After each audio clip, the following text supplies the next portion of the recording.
আজকের ভিডিওতে আমরা ক্লাস 11-এর লিমিট চ্যাপ্টার থেকে একটা গুরুত্বপূর্ণ অঙ্ক করব।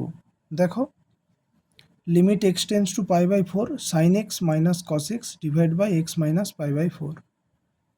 তাহলে দেখো, প্রথমে আমরা উপর নিচ মানে লব ও হরকে 1/√2 দ্বারা গুণ করব। দেখো কত পেলাম, 1/√2 into sine x minus 1/√2 into cos x divide by 1/√2 into x minus π/4। তাহলে এখান থেকে লিখতে পারবো লিমিট x টেন্ডস টু π/4।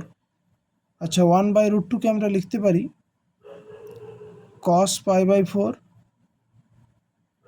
আর এটা sin x যেমন আছে লিখলাম, মাইনাস এটাকে 1/√2 জায়গায় লিখতে পারি sin π/4 ইন্টু cos x যেমন আছে লিখলাম, divide by 1/√2 into x minus π/4।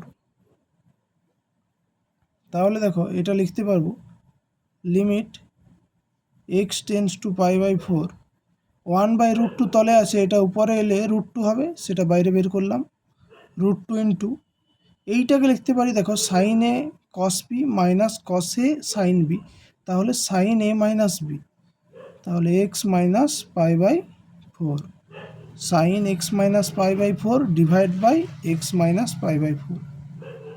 তাহলে এবার দেখো, এক্স টেন্ডস টু π/4 হলে এইটা টেন্ডস টু 0 হবে, তাহলে এখান থেকে লিখতে পারবো √2 ইন্টু,